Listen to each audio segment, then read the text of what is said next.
বিসমিল্লাহির রহমানির রহিম। আসসালামু আলাইকুম সবাইকে। কেমন আছেন সবাই? আশা করি আল্লাহ তাআলার অশেষ রহমতে ভালো আছেন। আমরাও আলহামদুলিল্লাহ আল্লাহ তাআলার অশেষ রহমতে ভালো আছি। আজ হচ্ছে রবিবার। সকালে নাস্তা তৈরি করা থেকেই ব্লগটা স্টার্ট করেছি। আজ রাতে হচ্ছে প্রচুর ঝড় বৃষ্টি হয়েছিল শনিবার রাতে। আর মাশাল্লাহ সকালবেলা খুব সুন্দর ঠান্ডা ঠান্ডা ওয়েদার। তাই ভাবলাম যে সুজি আর হচ্ছে লুচি তৈরি করি সকালের নাস্তার জন্য। এখানে আমি সুজি বসিয়ে দিয়েছি। এখানে 3 চা চামচ সুজি, 1 চা চামচ তেল দিয়ে ফ্রাই করে আধা লিটার হচ্ছে দুধ জাল করে তার ভিতরে দিয়ে দিয়েছি। আর এখানে আমি 3 টেবিল চামচ পরিমাণ খেজুরের গুড় দিয়েছি। আর দিয়েছি স্বাদ মতো লবণ আর তেজপাতা, দারুচিনি, এলাচি।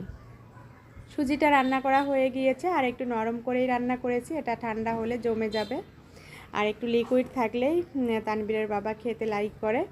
এখন আমি হচ্ছে বাটিতে নামিয়ে নিয়েছি। আর লুচির আটাটা আমি প্রথমে মেখে রেখে দিয়েছিলাম। এরপরে আমি লুচি বেলাটা আর শেয়ার করিনি, যেহেতু অফিসের টাইম হয়ে যাচ্ছে। তাই আমি হচ্ছে প্রথমে ওরা অফিসে চলে যাবে, ওদের জন্য লুচিগুলো ফ্রাই করে নিচ্ছি অর্ধেকটা, আর পরে বাকি অর্ধেকটা আমাদের জন্য তৈরি করে নিব। মাশাল্লাহ লুচিগুলা ফুল ছিল আর খুব সহজেই সকালবেলা নাস্তাটা আমি তৈরি করে নিচ্ছি। এখনও সবাই ঘুমিয়ে আছে।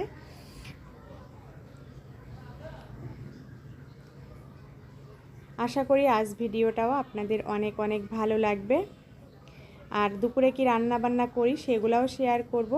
ভিডিওটা ভালো লাগলে অবশ্যই লাইক, কমেন্ট, শেয়ার করবেন। বেশি ভালো লাগলে চ্যানেলটিকে সাবস্ক্রাইব করবেন।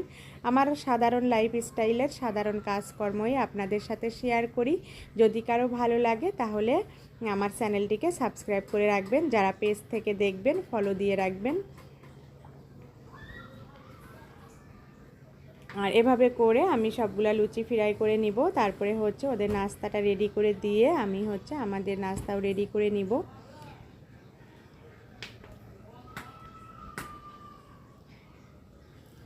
এখন হচ্ছে ওরা নাস্তা করে অফিসে চলে গিয়েছে, বাকি লুচিগুলাও আমি ফ্রাই করে নিয়েছি।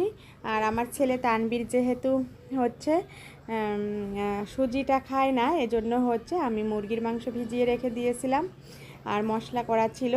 এখন আমি মুরগির মাংসটাও বসিয়ে দিয়েছি, ব্রয়লার মুরগি এখানে। আর খুব ভালোভাবে কষিয়ে নিয়েছি আর কয়েক পিস আলু দিয়েছি। এখন হচ্ছে কষানো হয়ে গিয়েছে, ঝোলের পানিটা দিয়ে দিব। দিয়ে তারপরে হচ্ছে একটু ঝোলঝোল মতো করে রেখে রান্নাটা করে নিব। আর এরপরে রান্না বান্না হয়ে গিয়েছে, তারপরে আমরা সকালে নাস্তাও করে নিয়েছি, সেগুলো আর শেয়ার করা হয়নি। আর এখানে তানবীরের বাবা হচ্ছে রাতের বেলা 2টা তরমুজ নিয়ে এসেছিল। আর তরমুজ যেহেতু অনেক গরম থাকে, এজন্য আমি এখন কেটে ফ্রিজে রেখে দিব। গোসলের আগে হচ্ছে আমরা তরমুজটা খেতে পারবো, এজন্য এখন আমি এভাবে করে কেটে ফ্রিজে রেখে দিলাম। এটা ঠান্ডা হলে খেতে বেশ ভালো লাগবে আর একটু মিষ্টিও হবে। এরপরে আমি হচ্ছে ঘরের কাজকর্ম গুছিয়ে নিব, তারপরে দুপুরে রান্না করব। কী রান্না করি সেগুলাও শেয়ার করব।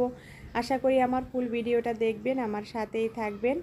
আর এখন চলে এসেছি রান্নাতে। রান্না অলরেডি কিছু হয়ে গিয়েছে, ভাতও হয়ে গিয়েছে। আর এখানে আমি শোল মাছ আর হচ্ছে আলু দিয়ে কষাতে বসিয়ে দিয়েছি।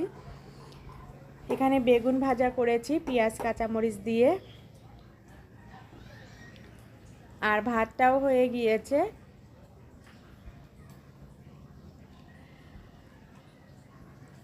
এখন হচ্ছে তরকারিটা রান্না হয়ে গিয়েছে, আলু দিয়ে শোল মাছ দিয়ে করেছি। আর গাছের একটা করলা ছিল সেটাও দিয়েছি। মাশাল্লাহ দেখতে খুবই সুন্দর এসেছে কালারটা। আর এই ছিল আজ আমাদের দুপুরের রান্না বান্না। আজ এ পর্যন্তই। আল্লাহ হাফেজ। আসসালামু আলাইকুম। সবার জন্য অনেক অনেক দোয়া রইল।